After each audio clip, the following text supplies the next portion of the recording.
Olha, Deus tem uma palavra muito interessante. É muito tudo, não sei o que Deus vai fazer, só sei que eu entendi a palavra e eu acabei de entendê-la há menos de 10 minutos. E por entendê-la há menos de 10 minutos, virou uma choradeira lá, porque a hora que eu entendi a palavra, entendi a revelação, parece que daí ele entrou. Nossa, cheguei a soluçar, falei para o banheiro, nossa, parecia que alguém tinha morrido. Um sentimento muito forte, porque eu captei o que Deus, uma palavra muito longa, talvez eu nem consiga ministrá-la como um todo, mas pretendo fazê-la nesse domingo e no próximo. O tema é como aperfeiçoar aquilo que temos por dentro. Como aperfeiçoar aquilo que nós temos por dentro, ou que está dentro de nós. Eu começo pela leitura de Colossenses 1, do 24 em diante, que diz assim: agora me alegro em meus sofrimentos por vocês, e completo no meu corpo o que resta das aflições de Cristo, em favor do seu corpo, que é a igreja. Fica ainda aí, por favor.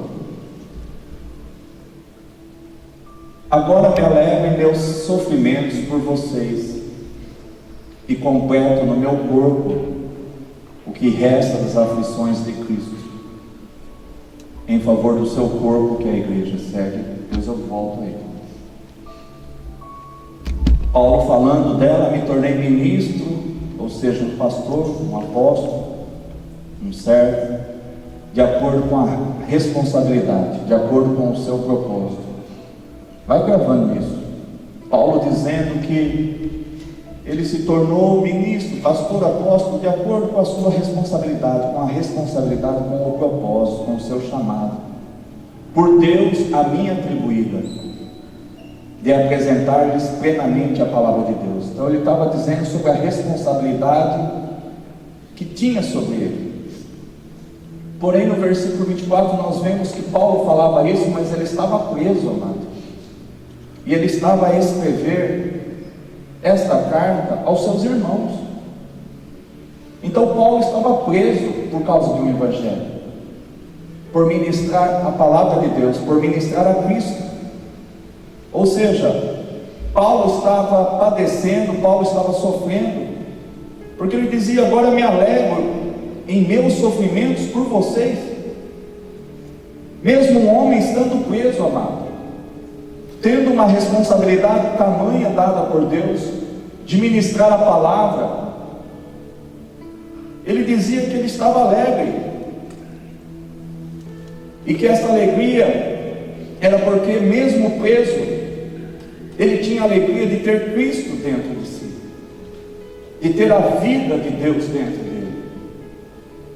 Então esta prisão, estas prisões, estes sofrimentos, estas aflições, não conseguiram parar a Paulo, a ponto dele dizer no versículo 24: agora me alegro em meus sofrimentos por vocês. Ele tinha uma alegria que ele queria compartilhar com os seus irmãos. E ele disse assim: completo no meu corpo o que resta das aflições de Cristo. E ainda ele estava querendo dizer que ele completaria o seu sofrimento, o seu padecimento, as suas aflições, por causa de um bom motivo, por causa de uma motivação correta.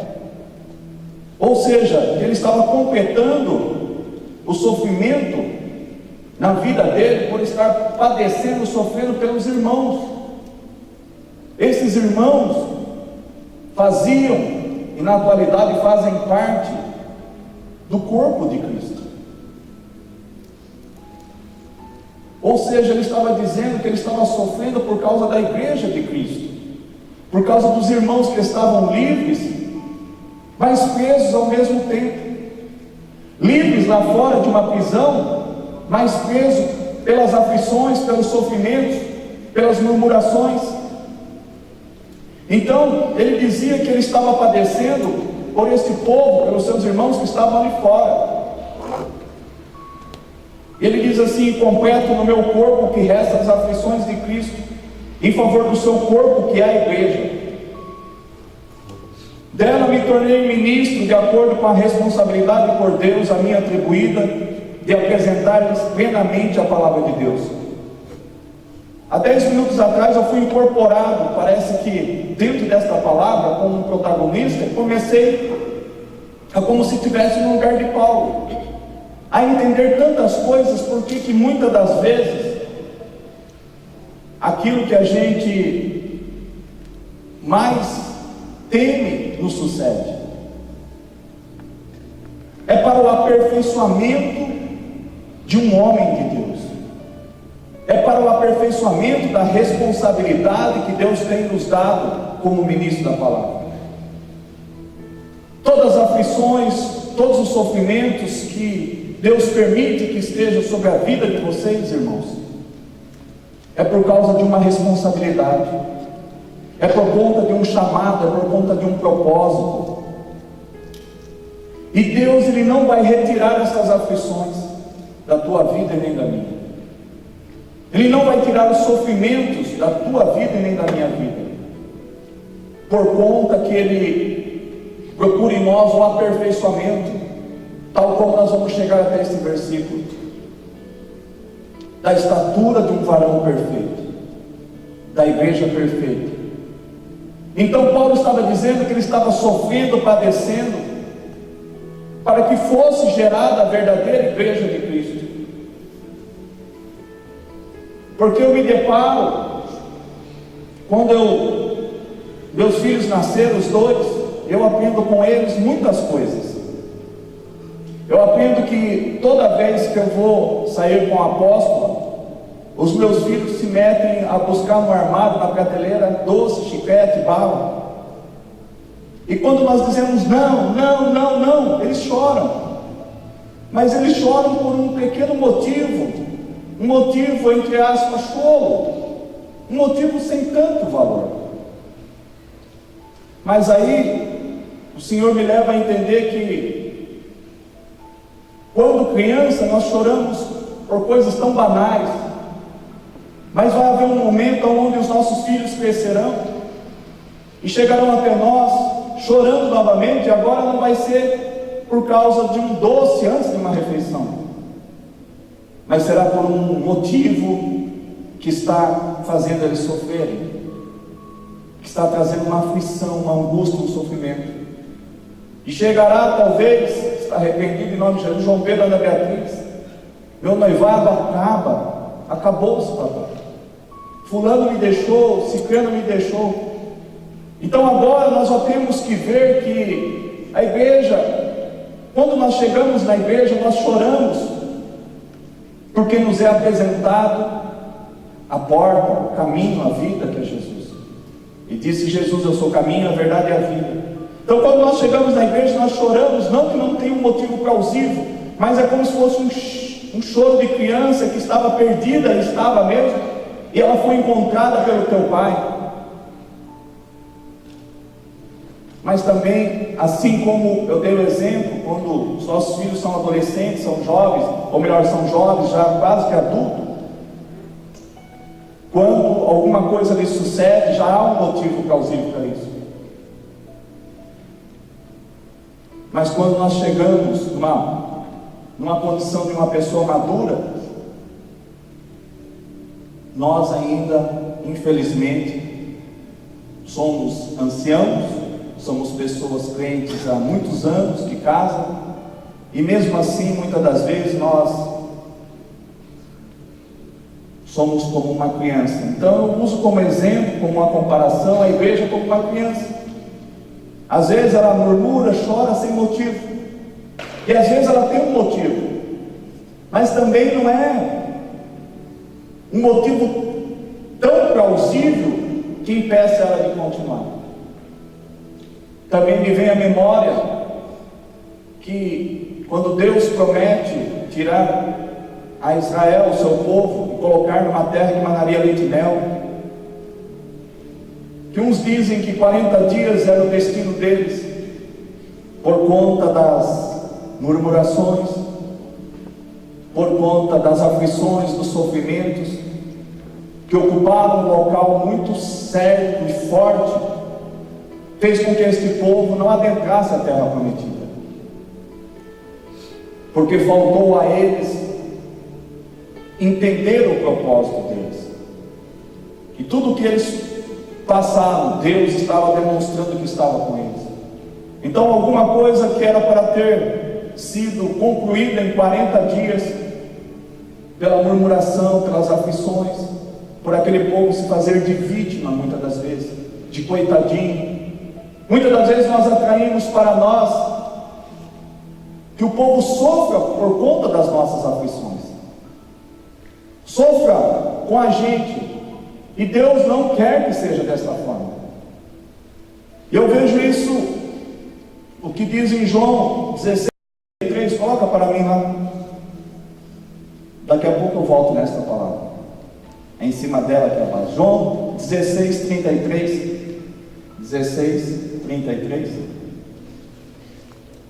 Eu lhes disse essas coisas para que em mim vocês tenham paz.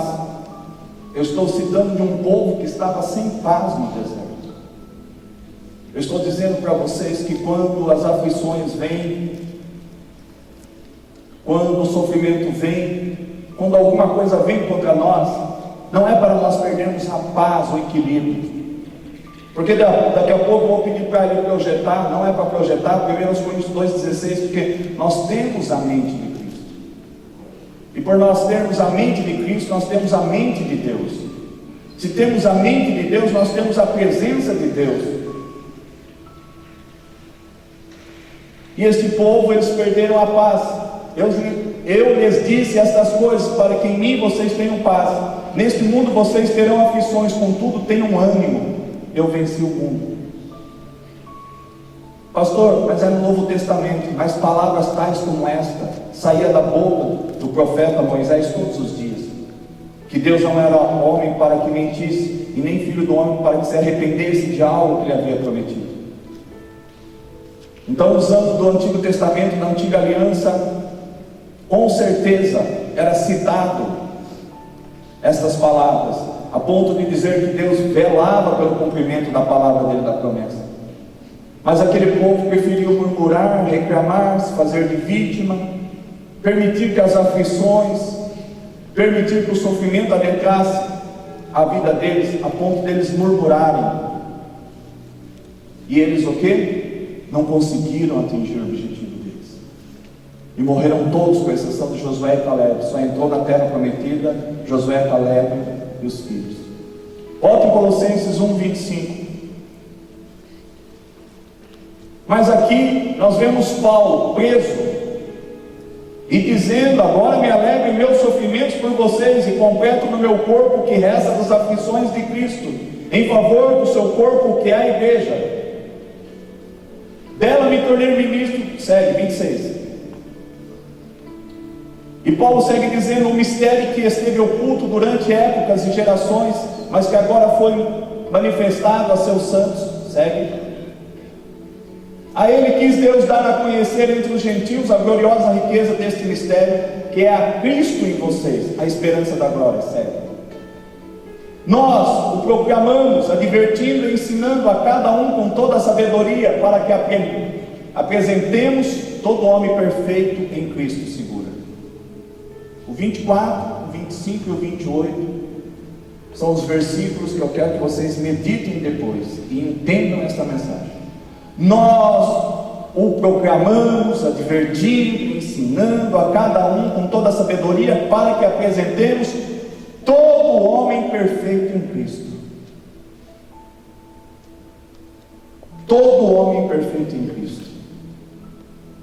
E eu estava ali, Deus deu uma baita revelação sobre este versículo. Foi aí que tudo começou. Aí Deus dizia assim: sabe, filho, o porquê que você tem padecido, muitas das vezes não tem sido compreendido, entendido pelas pessoas que te julgam, que te condenam, porque o que eu quero extrair da tua pessoa, Deus falando comigo, não mais com Paulo, mas através da palavra de Paulo, que Deus estava aperfeiçoando em mim um ministério tal como o de Paulo, sentimentos, emoções tal como o de Paulo, que mesmo diante de sofrimentos, de incompreensões, de perseguições, de aflições de alma, de espírito, de desejos que não combinam com a perfeição do homem que Deus quer extrair, Deus estava dizendo que é por uma causa nobre, é para que Deus torne esta igreja a palavra da salvação, torne pessoas que são especiais a Deus, pessoas que serão homens e mulheres perfeitos em Cristo. Por isso a escola em Cristo, para que nós nos tornemos a imagem e semelhança de Cristo, para que eu e você possamos entender, amado, que Paulo foi um ícone muito importante. O que ele nos ensina através dessa palavra é algo que Deus requer, Ele quer retirar desta igreja, que muitas das vezes você está presa, não como Paulo, mas presa nas suas aflições, no seu sofrimento, nas coisas que não acontecem na tua vida. E Paulo estava um pouco pior do que tudo isso. Ele estava preso fisicamente, mas ele estava alegre porque ele sabia que ele era uma peça, um ícone importante para ministrar sobre os seus irmãos, e que ele precisava vencer a si mesmo. E ele estava nos ensinando que eu posso estar preso fisicamente, mas a mão dele para escrever, a boca dele para profetizar, para declarar, para ensinar, ou para expressar a vontade de Deus, não estava presa. E nem por conta disso ele reteve nele o cumprimento do Evangelho. E ele continuou a escrever, porque ele disse: agora me alegro em meus sentimentos por vocês. E ele dizia que ele seria só completo quando o meu corpo, o que resta dele, for, como se diz, unido ao corpo de Cristo.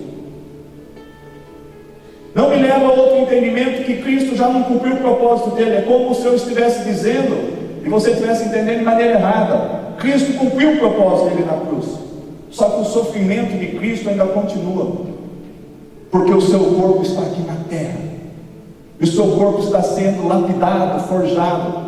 Somos pedras vivas, estamos sendo aprontados, estamos sendo lixados, estamos sendo trabalhados, e não há como nós sermos trabalhados, forjados o nosso caráter, a nossa índole, a nossa verdadeira fé, se não for através das aflições e dos sofrimentos.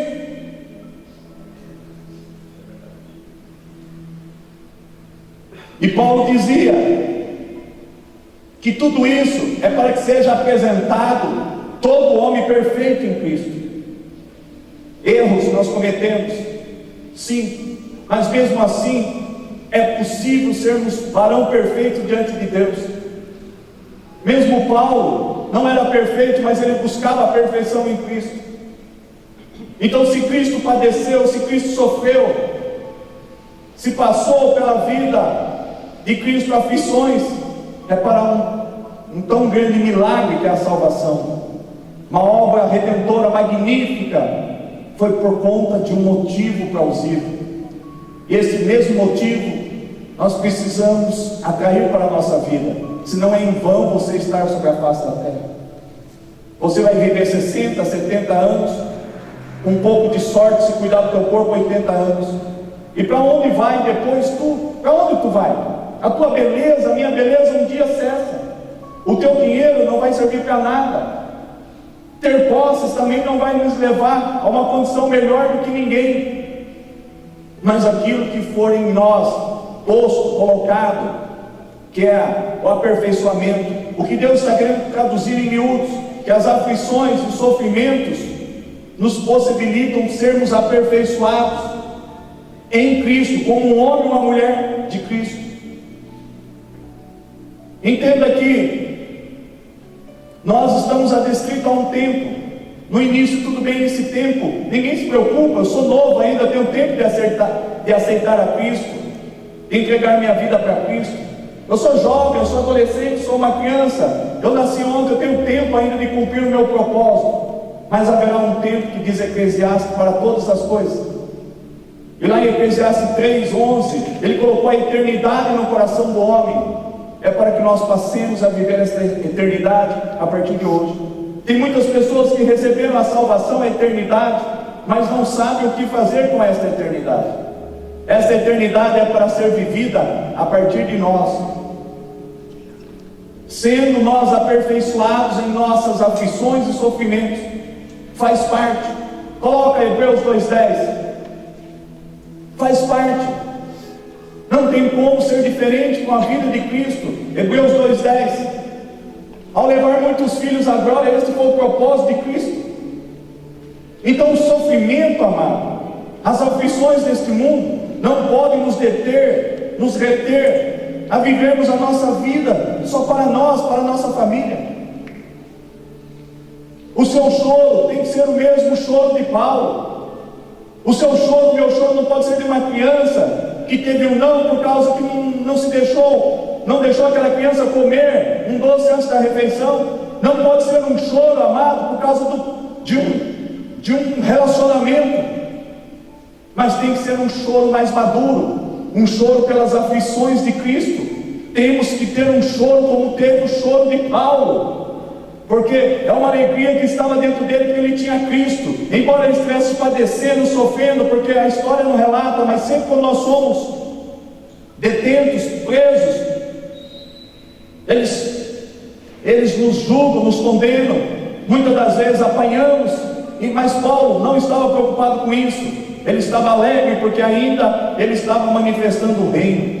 Porque esta alegria, amado, quando nós temos a paz que eu acabei de ler, quando nós temos Cristo, nós temos paz, mesmo entre tribulações, mesmo entre as provas, as aflições, as coisas que não encaixam na nossa vida, não pode deter vocês. As dificuldades é só para aperfeiçoar você como um homem e uma mulher em Cristo. Essa igreja está sendo passada pelo fogo. Essa igreja está sendo passada pelo vale da sombra da morte.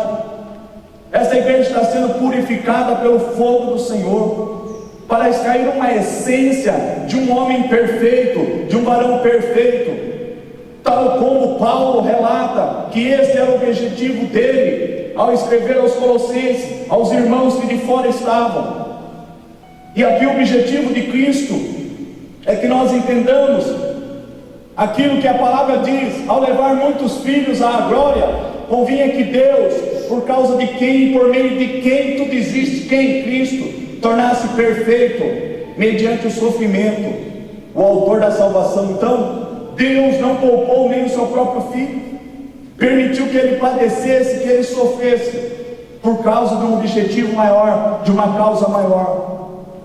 E Paulo também, Deus permitiu que ele estivesse numa prisão, mas Deus também permitiu ver que aquele homem não foi em vão chamado.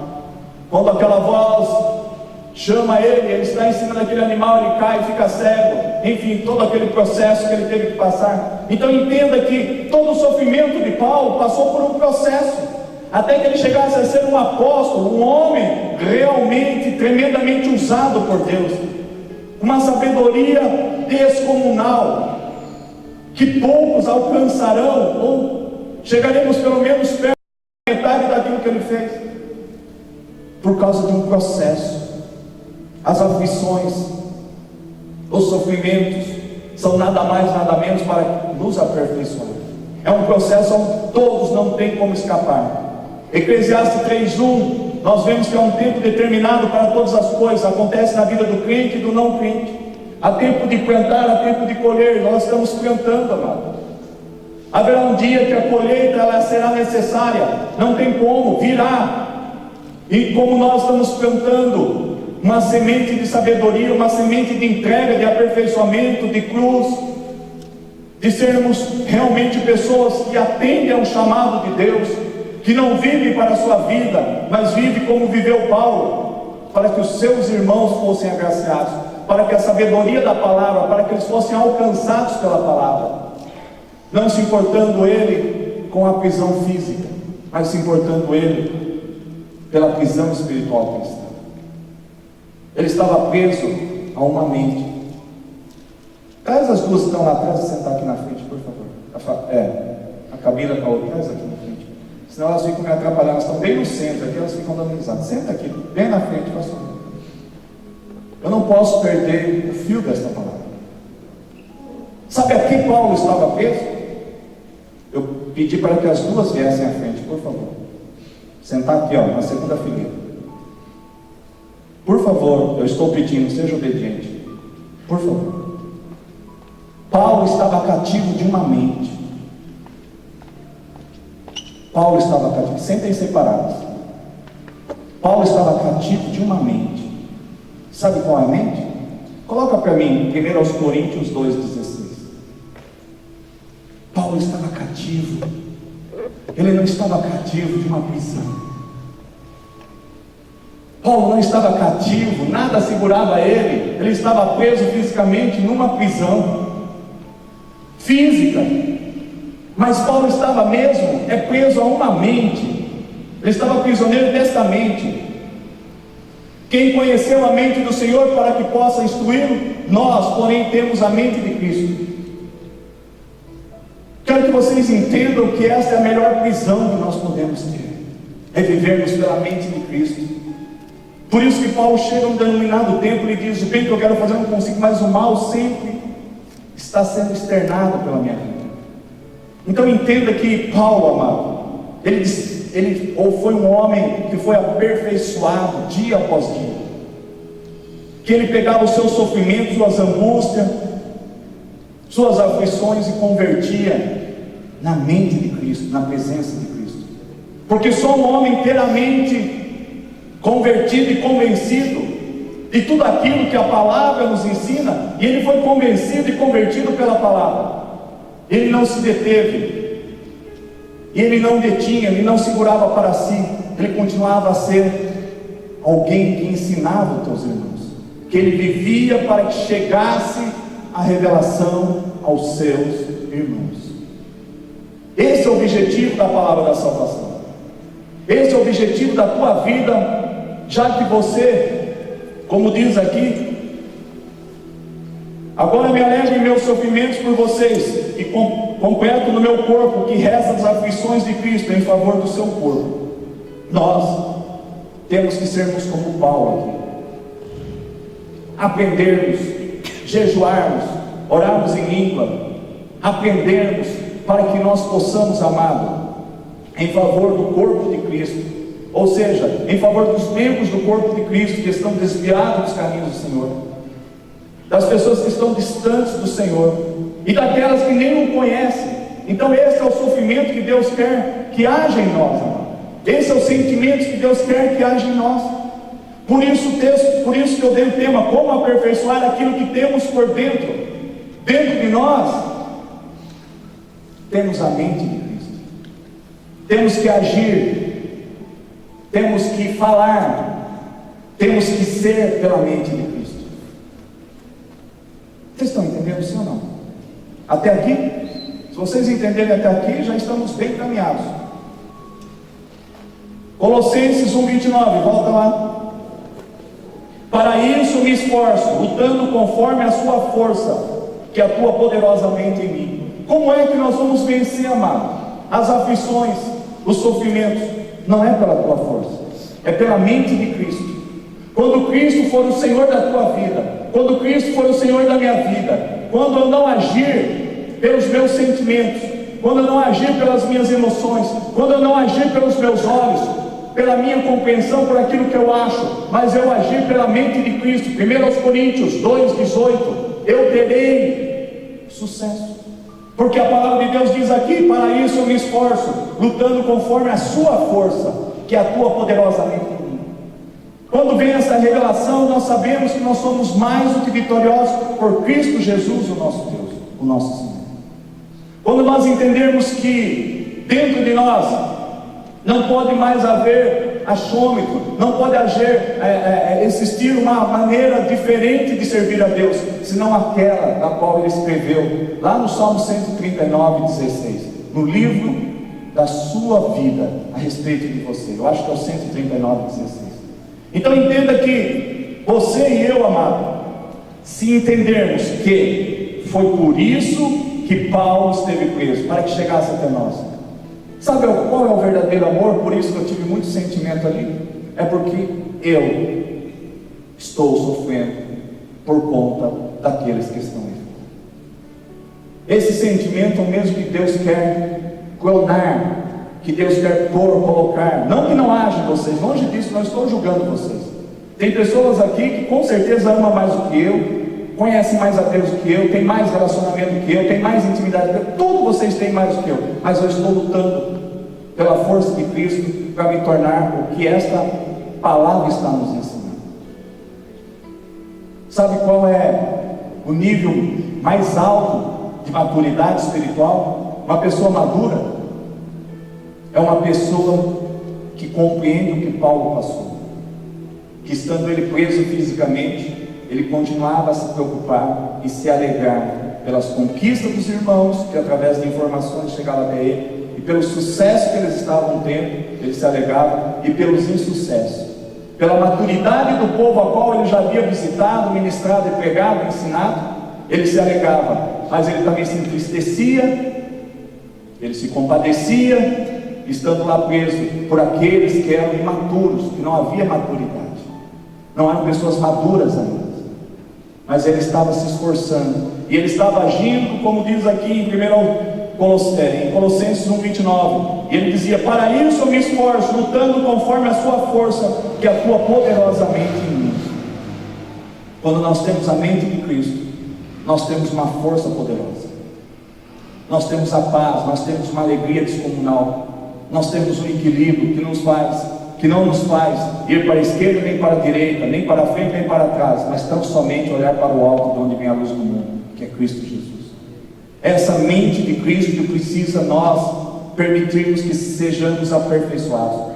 O nosso interior ele precisa ser aperfeiçoado nesta mente que é Cristo.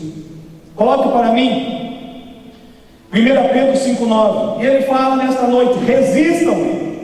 1 Pedro 5,9, resistam-lhe, permanecendo firmes na fé, sabendo que os irmãos que vocês têm em todo o mundo estão passando pelos mesmos sofrimentos. Deus diz para a sua igreja: resistam-lhe, permanecendo firmes na fé, sabendo que os irmãos que vocês têm em todo o mundo estão passando pelos mesmos sofrimentos. Nós vamos passar por aflições, por sofrimentos, mas Deus ele fala: resista. Resistir através de qual força? Através de nós nos esforçamos e lutar conforme a sua força, não a nossa. O que é lutar? Quando você não vê porta, Jesus ele vê uma porta. Quando você precisa de um escape e não vê o escape, Jesus é o escape.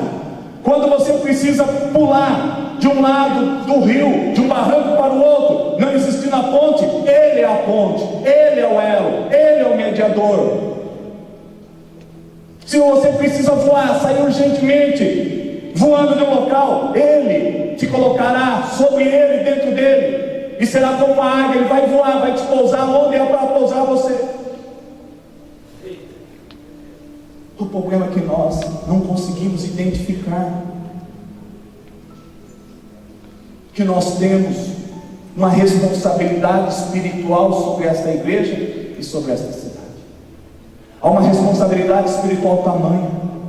Deus apontou o dedo e nos escolheu para nós aperfeiçoarmos homens e mulheres à imagem e semelhança de Cristo. O avivamento virá por esta igreja através da tua vida, você acreditando ou não. Você foi inscrito aqui, você não é para servir em outro exército, todos são exércitos de Cristo, todas as igrejas são de Cristo, ou quase todas, melhor dizendo, mas você foi alistada para servir o exército de Cristo aqui, porque Ele viu em você algo que eu não vi, que quem está ao teu lado não viu, mas Ele viu, porque aqui você pode ser como Paulo. Paulo era odiado, Paulo não era bem visto, bem quisto. Se pudessem também faziam o mesmo que ele permitia que fizessem com os filhos de Deus, mas Deus tinha um propósito, Deus tinha um tempo determinado para chamá-lo. E é o que eu estava ali meditando. Eu falo: Deus, quando o Senhor vai chamar aqueles que estão sentados? Quando que o Senhor vai imprimir nele um relatório do que eles vão fazer na palavra da salvação, através da palavra da salvação, com relação a esta cidade de Botucatu. A minha oração é: apressa-te, ó Deus, e coloca dentro deles o propósito de cada um, como o Senhor colocou na vida de Paulo, mas aperfeiçoa eles com prisões, com aflições, com sofrimentos. Não que eu esteja profetizando maldição sobre a tua vida, mas que se cumpra o teu desejo. E Jesus não foi poupado. Hebreus 2:10, da qual nós lemos: ao levar muitos filhos à glória, por um propósito de Jesus, em Hebreus 2:10, de levar muitos filhos à glória, convinha que Deus, o teu Pai, por causa de quem e por meio de quem tudo existe, que é por meio de Cristo, tornasse Ele perfeito mediante o sofrimento. Só seremos perfeitos por meio do sofrimento, das aflições. Entenda que os sofrimentos, as angústias, uma criança quando não tem o doce antes da refeição, um jovem que perdeu seu namoradinho, sua namoradinha, um adulto já que perdeu o seu emprego, que perdeu o seu noivado, essas coisas não podem deter a algo maior, porque nós estamos a caminho de sermos aperfeiçoados com todo esse sofrimento, para que nós nos tornemos boca de Deus, nos tornemos diante desta cidade rios de águas vivas, porque a fonte é. Nós não vamos competir com Deus, Ele é a fonte. Então entenda que Deus está aperfeiçoando os seus. Coloque Eclesiastes 3:11, que eu citei, é melhor que a gente coloque esse versículo. Eclesiastes 3:11. Ele fez tudo apropriado ao seu tempo. Nós estamos certinho, nós estamos a rumo de um grande avivamento. Deus está colocando preceito sobre preceito, conceito sobre conceito, princípio sobre princípio, palavra sobre palavra, pedra sobre pedra, sofrimento sobre sofrimento, angústia sobre angústia, aflições sobre aflições, erros sobre erros, aprendendo com erros, com direções distintas, diversas, mas aprendendo, caminhando em busca de uma terra prometida, com a nossa boca fechada, sem murmuração, sofrendo em nossos corpos o sofrimento, as aflições, o desgaste. O tempo está cuidando de desgastar aquilo que é externo. Deus está preocupado que os mesmos anos que você tem de vida são os mesmos anos que você possa colher dentro de você, com as aflições, com os sofrimentos, porque senão nós ficaremos velhos de idade, mas ainda como um bebê dentro de nós, com atitude de crianças, com atitude de jovens, de adolescentes, imaturos, não maduros, não aperfeiçoados, que tudo diz não, tudo reclama, tudo murmura. O destino destes que não aceitam o aperfeiçoamento do Senhor é chegar à porta da terra prometida e definhar, morrer, ir a óbito, falecer.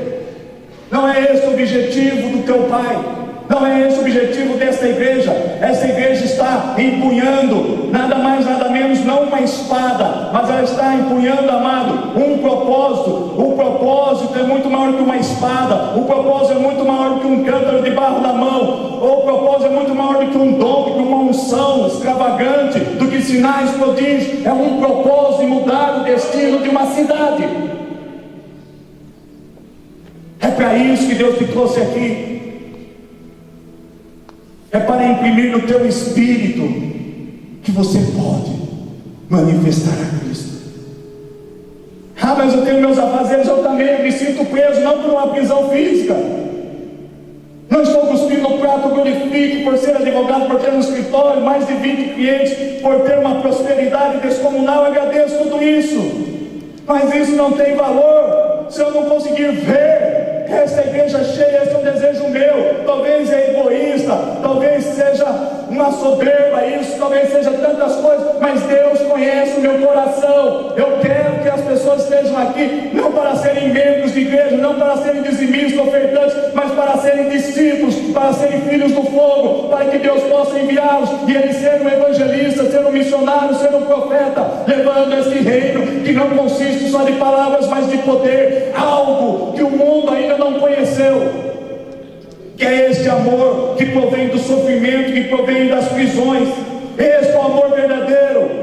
Não existe amor maior do que existia em Paulo. Eu não quero amor mesquinho, egoísta, que só para conseguir alguma coisa, vem o filho com o seu capricho: papai, eu te amo, junta na perna, papai, dá essa bala. Quantas vezes eu dei?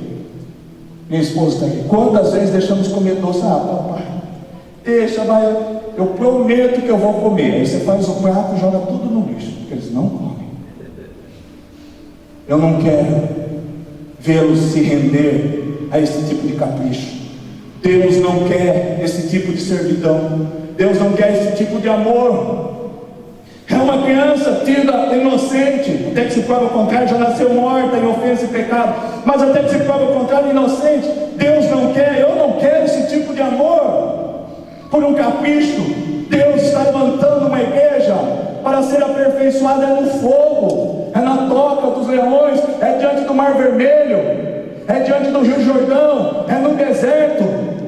Multidões no vale da indecisão. Vamos sair disso, vamos decidir: eu quero Cristo, eu quero padecer por Cristo, eu quero um nível de maturidade maior, é o nível de padecer por causa do meu chamado, por causa de Cristo, por causa da cruz, por causa do reino, por causa da eternidade.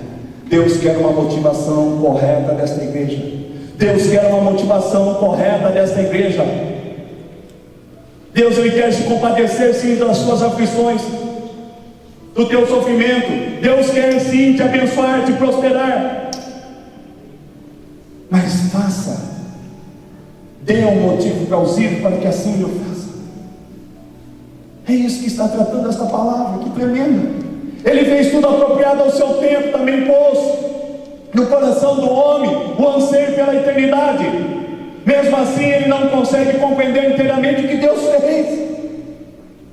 A eternidade não é para ser vivida lá na eternidade. A eternidade, o reino é para ser vivido em vida. Apocalipse 5:10, junto com Romanos 5:37, diz que nós somos para Ele reino e sacerdote, um reino de poder, para vivermos em vida sobre a face da terra. Romanos 8:19. O povo aí fora aguarda com grande expectativa que os filhos de Deus, que os homens aperfeiçoados, que os homens a cara, focinho, cabelo, orelha, nariz, olhos de Cristo sejam revelados a eles, em poder, em amor, em ensino, em compaixão, em tudo. Para isso que você está aqui. Você e eu estamos sendo aperfeiçoados pela palavra. A maior profecia, mais do que uma oração que cura, é a palavra. A palavra é superior à oração, porque se você crê, eu não preciso nem orar. Pastor, isso não pode ensinar. A palavra é superior até mesmo a qualquer oração de alguém cheio do Espírito Santo. Você crê, receba. A palavra diz: você crê, acabou, não precisa nem orar. Mas então vai acabar a oração das igrejas? Não, é algo superior a tudo isso, que é a palavra de Deus. Se Ele disse: aquele que crê, ele recebe. Nós estamos ensinando vocês, o Espírito Santo está me ensinando a nós nos tornarmos como Paulo. Esta é a geração de Maria, como eu sempre digo, é a geração de Paulo, de alguém que sofre. Esse é o verdadeiro amor, o resto é hipocrisia. Quantos abraços, beijo falso que a gente dá. Amor verdadeiro é o amor de Deus, é aquele que se compadece, é aquele que sofre por aqueles que não foram alcançados, ou por aqueles que estão desviados. Eu não entendia isso até há 10 minutos atrás, por isso que eu chorei. Eu falei: esse é o verdadeiro amor. Ele falou: esse é o meu verdadeiro amor. Um abraço em uma pessoa cura mais do que 1000 orações, porque eu não curo porque eu tenho dom. Deus falava ali comigo: eu não curo porque eu tenho a unção, eu sou a unção. Eu não curo porque eu tenho dom, porque eu sou o dom. Eu curo por causa que eu sou o amor. Eu salvei vocês por causa do meu amor, por aquilo que eu sou. Este é o verdadeiro amor. Eu curo, eu ressuscito, eu salvo por causa do amor. Nenhum outro quesito é maior do que este. Eu falei: onde eu estava? E onde o Senhor estava? Que tudo isso não me chegou. Cara, eu caí em choro ali. Muito forte essa revelação.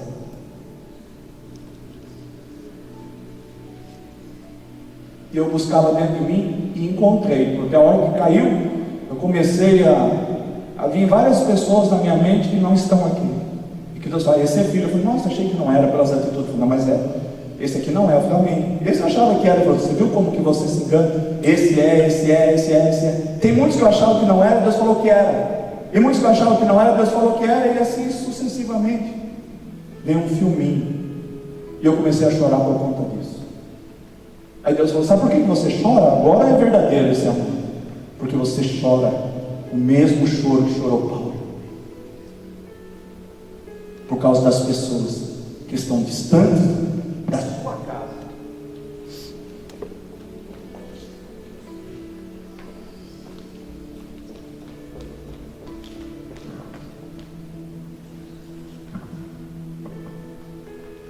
Que estão distantes da sua casa. Que estão distantes do seu verdadeiro propósito. Esse é o sofrimento que eu me alegro, Deus falou.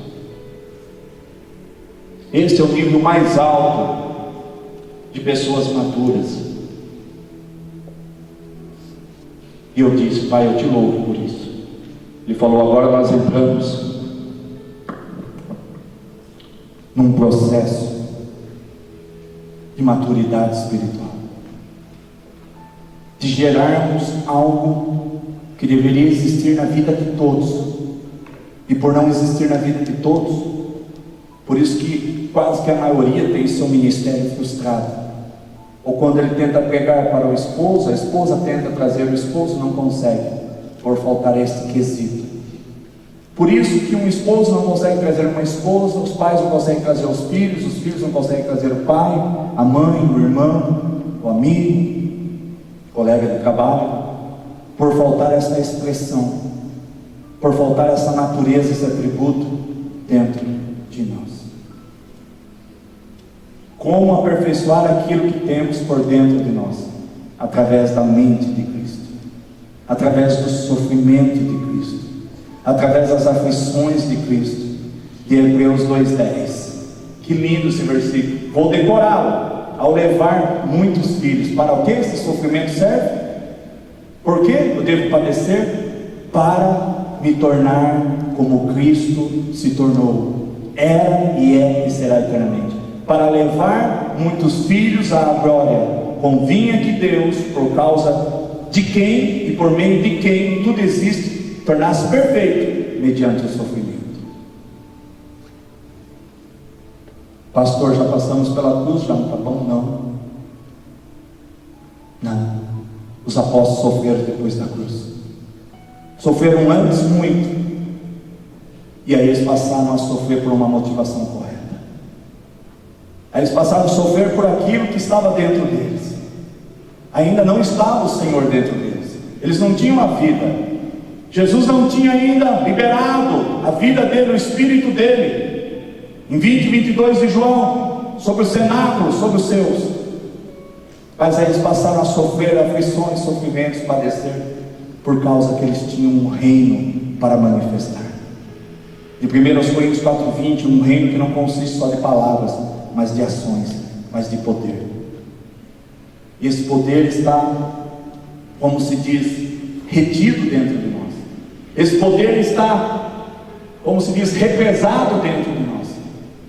Às vezes o choro de você chegar assim, sentindo a presença de Deus, como o Berg direto e reto, naquele momento eu sempre falo, se ele pegar e abraçar alguém, aquela pessoa é curada sem orar, é liberta sem precisar expulsar um demônio, porque a manifestação maior de Deus não é através de outra coisa que não seja pelo seu imenso amor, por aquilo que Ele é. Deus é amor.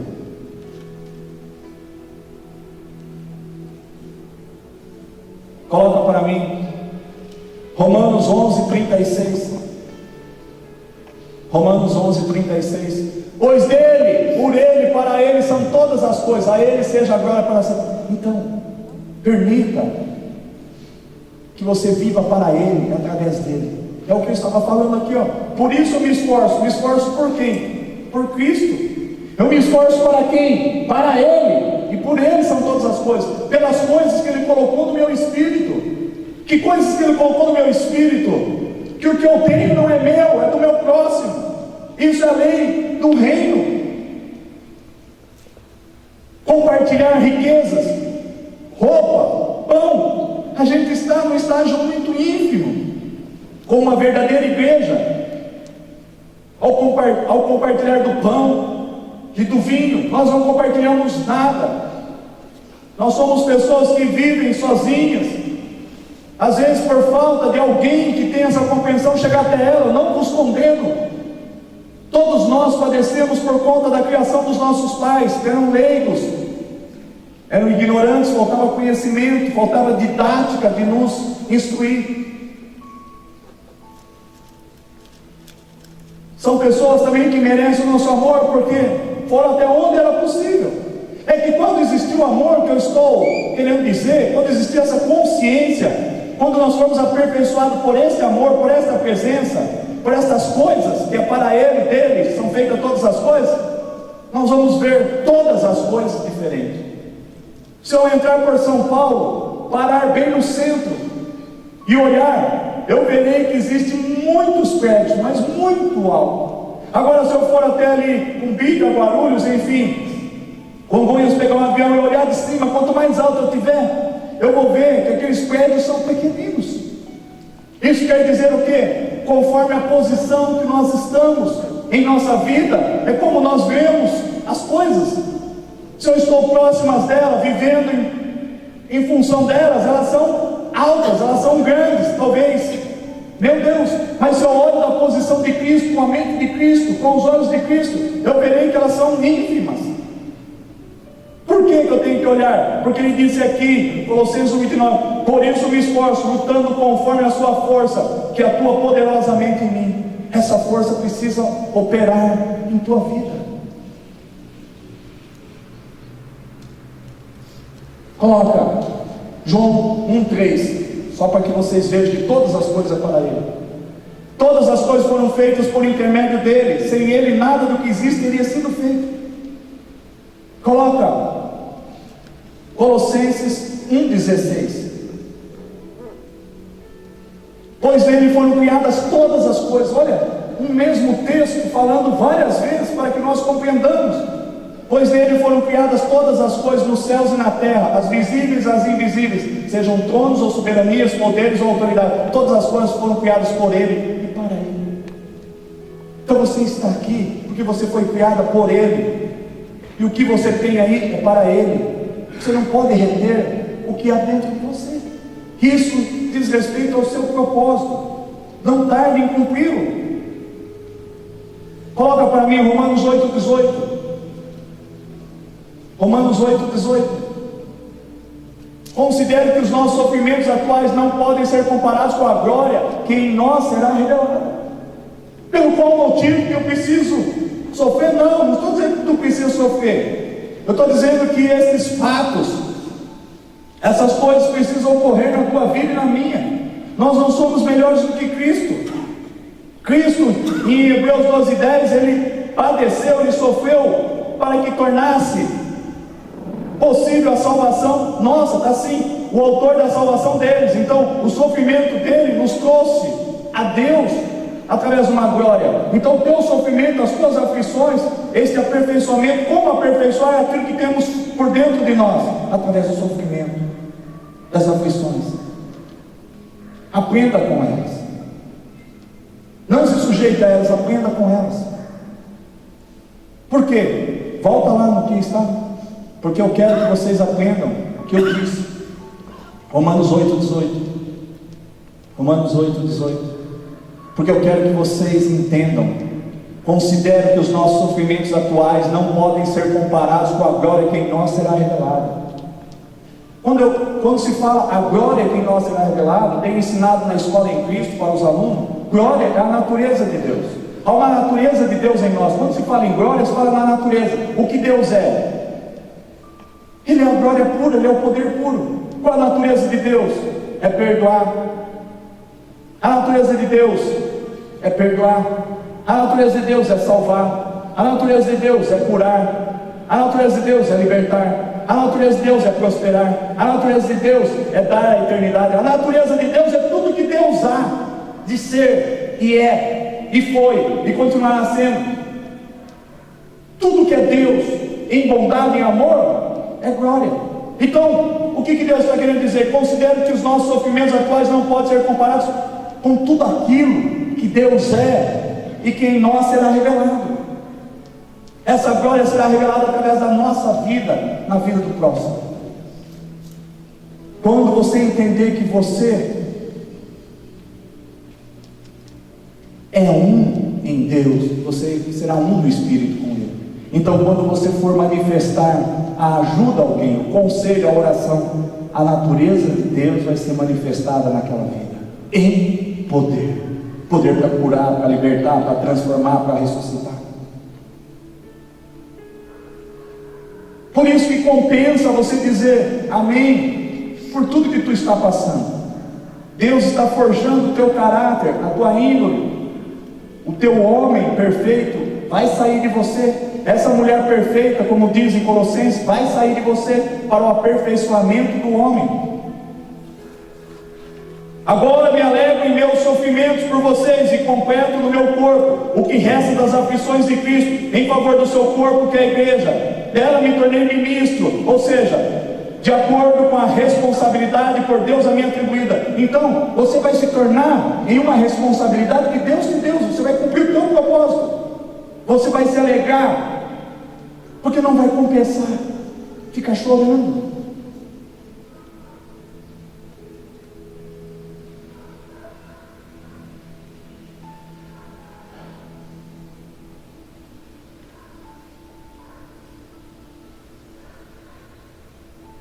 Nós temos que amadurecer por fora e por dentro.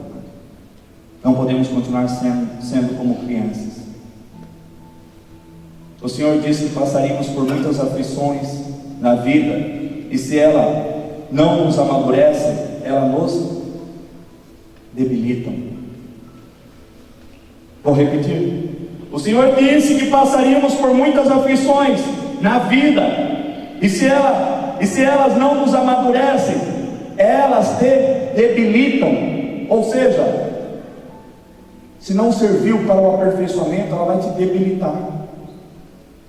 Tu vai ficar borocochô, vai se entristecer, vai baixando a cabeça, vai se curvando, deita no chão, vira tapete de Satanás. Satanás faz o que quer com a tua vida. Uma perda, um prejuízo, uma calúnia, uma difamação, um divórcio, uma separação, uma tragédia que aconteceu, um acidente, uma morte, seja o que for. Se isso não for canalizado para a mente de Cristo, se você passar a não enxergar, não ver pela mente de Cristo, tu pira, tu vai começar a condenar a Deus, vai falar, pô, estou servindo a Deus, estou fazendo isso, estou fazendo a minha parte, o Senhor não está fazendo a sua. É o que Satanás faz. Quando nós não temos a mente de Cristo, a nossa alma vai pensar e agir desta forma, vai julgar a Deus, vai colocar Deus sentado na cadeira de réu, vai colocar Jesus na cadeira de réu, vai colocar o Espírito Santo na cadeira de réu, e ele vai subir lá, a nossa alma, o nosso eu. A criança, quando ela é pequena, eu quero. Quando você já é um jovem, mais ou menos, você já deixa um pouco egoísta e fala assim, é para nós isso aí. Quando você evolui um pouco, é para nós. Mas o que Deus quer, que não é para mim, não é para nós, isso não é meu, isso não é nosso, mas é tudo para Ele, por Ele que são feitas todas as coisas. Eu acabei de ler tudo isso aqui. Todas as coisas foram feitas por intermédio dele. Sem Ele, nada do que existe teria sido feito. Pois dele, por Ele, para Ele são todas as coisas. Então entenda que o que você é não está bom. É um nível de maturidade muito baixo. A partir do momento que você já reúne mais 2 ou 3 pessoas, você poderia dizer, olha, eu já não sou egoísta, eu sou e eles também são, mas ainda é pouco. Porque o que Deus quer é tudo. Deus quer que nós falemos e pensemos assim, eu não sou, nós não somos, eu não tenho, nós não temos, eu não sou, nós não somos, tudo para Ele, através dele, é que são feitas todas as coisas. Se tudo que nós fizermos ficar no nível 1 de maturidade, no eu, no nós ou para nós, é pouco. Deus quer o tudo. Eu estou amarrando com outras pregações. Deus é fiel. O tudo para Ele, porque não há como. Romanos 11:36 diz: pois dele, por Ele e para Ele são todas as coisas. A Ele seja a glória, toda a glória para sempre. Amém. Então o que você é não está bom, porque o eu está dentro de você. Mas eu sirvo a Deus dessa forma, está bom assim. Eu estou fazendo o que está ao meu alcance. Não está bom, é o eu, está pouco. É o nível mais baixo. Mas eu e minha esposa agora estamos fazendo. Já somos nós somos dois. Ainda não está bom, porque Deus ele não age pelo eu e pelo somos. Deus age pelo tudo. Deus não vem buscar um membro do corpo, Ele vem buscar todo o corpo. Ele quer tudo para Ele. Ele não te constituiu pela metade, Ele quer tudo de nós. Ou nós entendemos isso, ou nós vamos fracassar.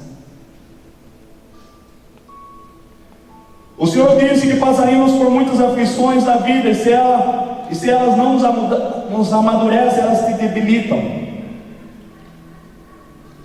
Uma pessoa que se sente vítima da vida, não é porque não tenha vivido aflições, angústias, sofrimentos, e sim porque ela não entendeu o porquê dessas aflições. Eu não estou dizendo que você não passa, que não dói, que não traz amargura de alma, que não traz sofrimento. Mas se tudo isso tem acontecido na tua e na minha vida, e nós não temos compreendido o motivo porquê. A vida das crianças nos ensina muito a respeito da igreja. Aí eu falei dos filhos menores, coisa e tal, não vou pular nada. Aqui é um ensino muito tremendo. Mas quando somos crianças no Senhor, temos atitudes de criança e dizemos assim: tudo é meu. Quando nós somos crianças no Senhor, tudo é meu. Eu quero esse carro, eu quero um carro, eu quero uma casa, eu quero um emprego. Criança no Senhor. Somos crianças no Senhor. Isso é normal porque o eu pertence a quem é uma criança. Eu quero isso. Então quantos chegam diante de Deus? Eu quero isso. Chegamos como criança. Isso é inerente a uma criança. O eu, quando ele chega e fala: eu quero, eu preciso, eu estou necessitando, é uma criança falando com Deus. Mas nós temos que amadurecer do eu para nós. Isso é nosso e não apenas meu. Precisamos entender logo este processo para passarmos para o terceiro nível de uma pessoa madura, do amadurecimento. Quer dizer, isso já não é mais meu, não é nosso, sim, tudo é do Senhor. Para Ele, por Ele, para Ele são feitas todas as coisas. Esse é o nível. Não é o nível do eu, não é o nível do que é nosso, mas esse é o nosso direito.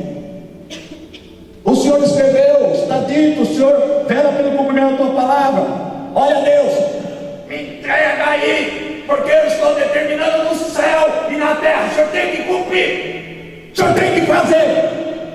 Esse direito é nosso, é nosso. Menos nada, e sim tudo é do Senhor. Senhor, permita que eu seja usado para a glória do Teu nome. Eu não sou, eu não sei, eu não tenho condições, não preencho requisitos algum, mas eu sei que Tu és tudo para mim nesse momento.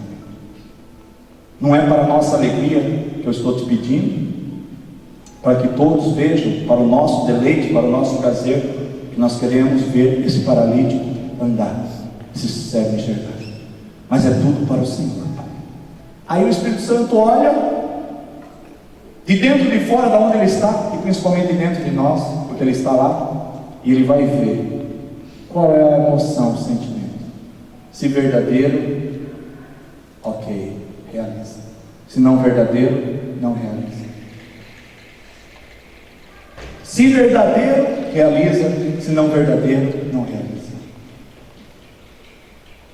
Quando nós atingirmos esse aperfeiçoamento, podemos dizer que houve um amadurecimento da igreja. A criança administra para si, o mais crescido para a sua família, para um grupo de pessoas, o mais crescido para Deus, o mais crescido ainda para Deus. Então nós temos que não sermos uma criança, o crescido que administra para uma família, ele simboliza um pequeno grupo de pessoas, só para o seu rol de amizade. Mas sim, quando nós formos mais crescidos ainda, quando nós administrarmos para Deus. Quando nós fomos chamados, nós recebemos a Jesus, nós nos tornamos filhos de Deus. E por nos tornarmos filhos de Deus, Ele te deu um propósito. Diga propósito. Me tornou, diga, administrador e não consumidor. Sabe o que a igreja tem sido? Consumidor. Eu quero uma roupa nova, eu quero um carro novo, eu quero uma moto nova, eu quero sair das prestações, eu quero que o Senhor pague a minha conta. Uma igreja consumidora. Mas Ele diz que a partir de hoje você seria Ele na terra. Ele te constituiu como rei, como sacerdote, para reinar em vida sobre a face da terra. Ele te constituiu o reino dele para ser manifesto em poder. Ele não te constituiu para ser um consumidor, e sim um administrador do reino dele, um administrador da autoridade dele, do poder dele, do nome dele. Ele passou uma procuração plena, com plenos direitos. A de justiça é de extra, com todos os poderes inerentes, porque ele acredita, ele crê, ele creu. Ele não diz que nós poderíamos fazer poucas coisas, ele diz que nós poderíamos fazer todas as obras, e obras maiores que ele fez em João 14:12. Não menospreze o que Deus disponibilizou para os seus filhos. Não seja um consumidor. Imagine uma nação que não produza, que não administre. Imagine se a gente não produzir uma nação e for uma nação só de consumidor. Quando a exportação, quando ela importar, e quando nós exportarmos para lá, a gente seccionar, paralisar a exportação, para eles morrem de fome e sede, porque não aprenderam a produzir no reino, não aprenderam a manifestar o reino dos céus na terra, tornar acessível as riquezas do eterno para todos. Temos que sair da condição de consumidores e nos tornarmos administradores do reino de Deus. Os altos céus pertencem à terra, Salmo 115:16. Mas a terra Ele concedeu aos filhos do homem. Coloca aí Salmo 115:16 ou 115:17, uma coisa assim. Então aqui nós somos reis, nós temos que reinar. Tudo isso que eu estou citando faz parte do ensino sobre o reino de Deus. Os mais altos céus pertencem ao Senhor, mas a terra Ele confiou ao homem, a nós que somos o rei, o reino dele. O reino dele é o Espírito Santo, o reino dele somos nós. Porque quando eu sou um em Deus, eu sou um Espírito com Ele. Eu sou um Espírito com Ele. Eu sou um com Ele. Vocês precisam entender que nós precisamos reinar.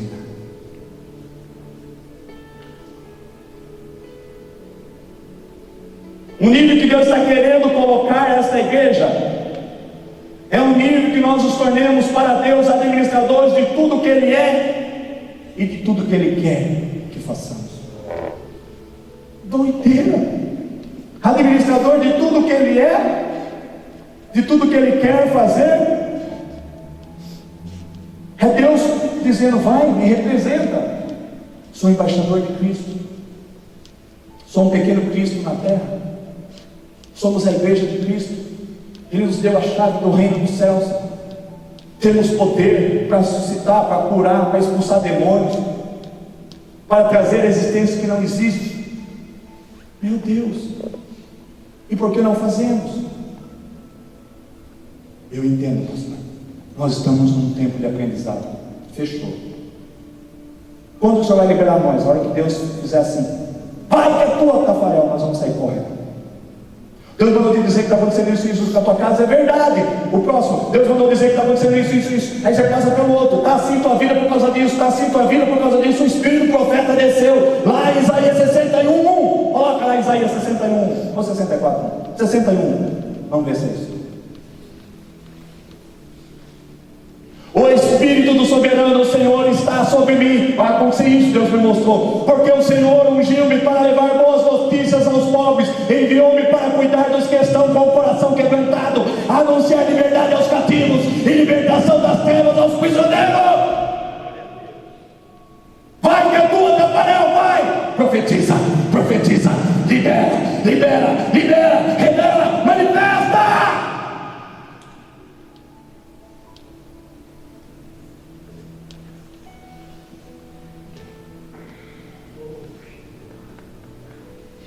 Entender o valor do tempo é muito importante. Ai, se nós entendêssemos isso. O valor do tempo. Diga, por favor, o valor do tempo.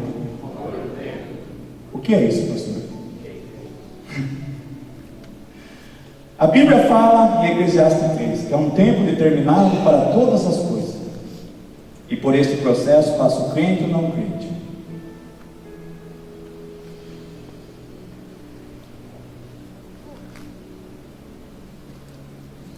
Quanto tempo você desperdiçou da tua vida correndo atrás do vento?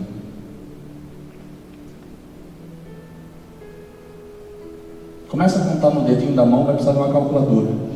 Quanto tempo nós ficamos devagueando, correndo atrás do vento? Queremos dar uma explicação de onde o vento está vindo, de onde ele se formou.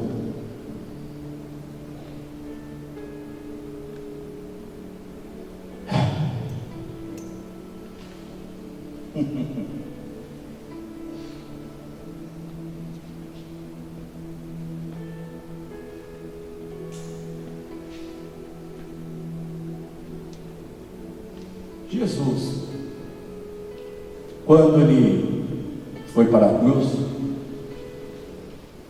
por mais que alguém vai duvidar do que eu vou falar, ele foi com gosto, e ele foi com uma alegria, mesmo doendo, mesmo padecendo, sofrendo, tendo aflições, tendo dores, muitas dores pelo corpo, mas ele teve gozo, alegria. Sabe por quê? Porque ele menosprezou o opróbrio, Satanás, ele desprezou o sofrimento, porque ele estava vendo o dia seguinte, ele estava vendo depois da cruz. O problema é que a gente só vê os problemas até ali, não tem saída. Mente humana, sentimentos humanos, emoções humanas, e não a mente de Cristo. Porque Cristo, ele não viu que ali era o fim, e sim que ali era a grande oportunidade de Deus de redimir a humanidade, vencer o pecado, a morte e o quê? Pecado, a morte, derrotou a Satanás, que é o inferno, a morte, e ele não se ateve. Havia uma alegria descomunal, porque ele sabia que aquela morte não iria deter, que haveria o dia de amanhã, o pós-cruz. É esta alegria, esta paz que Deus quer dar à sua igreja. Essa mente, essa consciência que uma hora é o Senhor que está contigo, que 1000 vai cair ao teu lado, 10.000 ao teu direito, tu não serás atingido. Que uma hora é o Senhor que está contigo, que passará os céus e a terra, mas a palavra do Eterno há de se cumprir na tua vida. Fiel aquele que predestinou, te elegeu, te chamou, ele é fiel para cumprir. O cativeiro seu será virado, e você sairá dele de uma forma tão feliz, tão alegre, tão cheio de Deus, se você permitir que Deus te encha dele.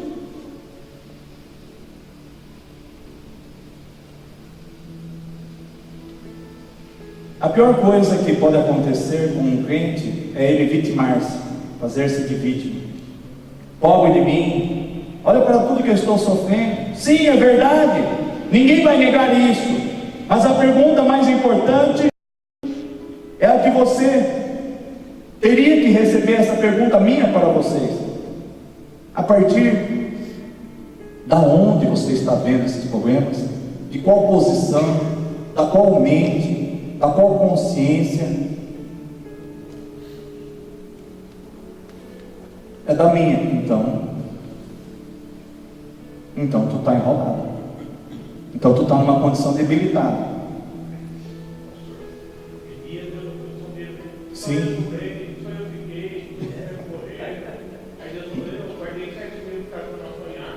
É isso mesmo.